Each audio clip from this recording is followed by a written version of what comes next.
and for lahat ng aming mga kaibigan kasama sa GIL here in Moscow, si Sis Avelina, Sis Elisa, and for all the members. Isang congratulations sa inyong 12th anniversary mula sa embassy at isang malaking karangalan na ako at kami ay maimbitahan upang makibahagi ng hapong ito. And our thanks and prayers also go out to the entire church worldwide, including of course to Brother Eddie Villanueva. Let us thank the Lord for the gift of his life.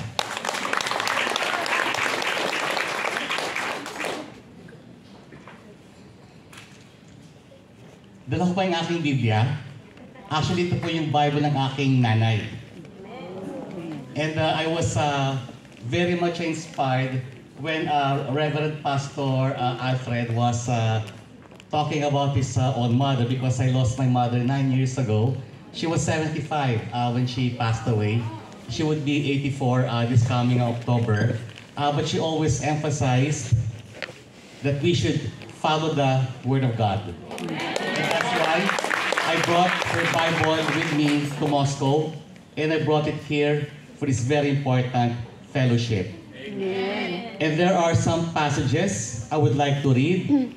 First of all, yung ating reading for today, which is Isaiah 63. And because I think it is very prophetic, it is very important, kung mamarapatin po ninyo, nais ko po siyang basahin muli.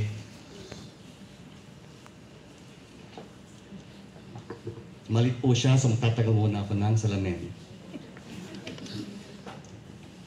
Isaiah 63.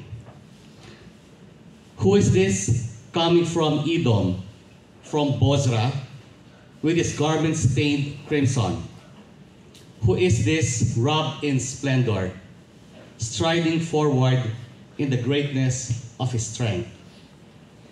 It is I, speaking in righteousness, mighty to save. Why are your garments red, like those of one treading the winepress? I have trodden the winepress alone. From the nations no one was with me. I trampled them in my anger and trod them down in my wrath. Their blood spattered my garments, and I stained all my clothing. For the day of vengeance was in my heart, and the year of my redemption has come.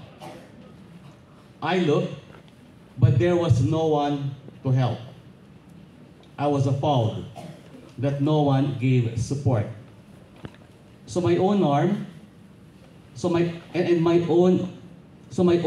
worked salvation for me, and my own wrath sustained me.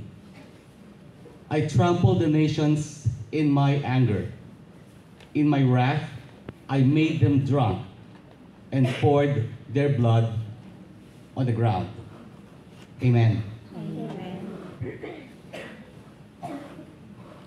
I think our choice of the scripture, Isaiah 63, to speak with righteousness and to act with righteousness, is something that the whole world needs, not just the church, but all the nations of the world.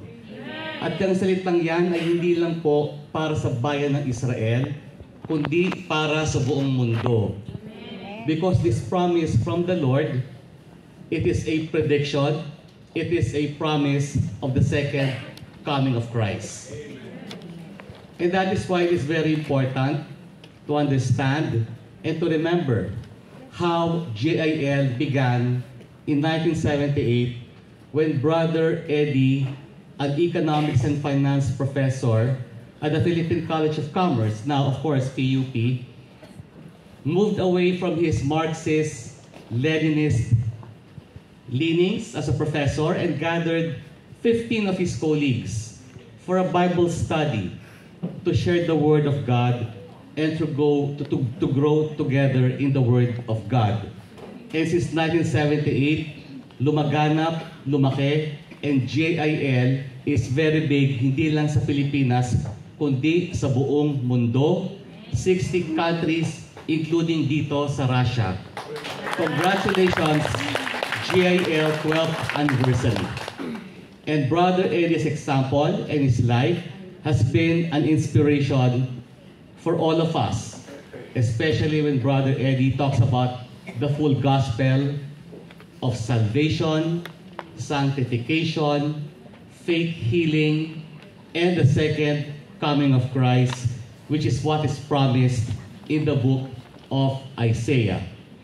Sa Philippine Embassy po, we do in our own way, in accordance with our rules from the government, the work of Christ in our own ministry as public servants. Amen. And that is why, for the rest of the year, hinihimok namin kayong lahat dahil hindi lang po yung mga normal services ang aming binibigay like consular or passporting or report of birth, report of marriage. These are all very important things. But in addition to our normal consular public services, for example, we want to remind and take this opportunity, September 30, yung mga hindi pa po tapos mag-register for absent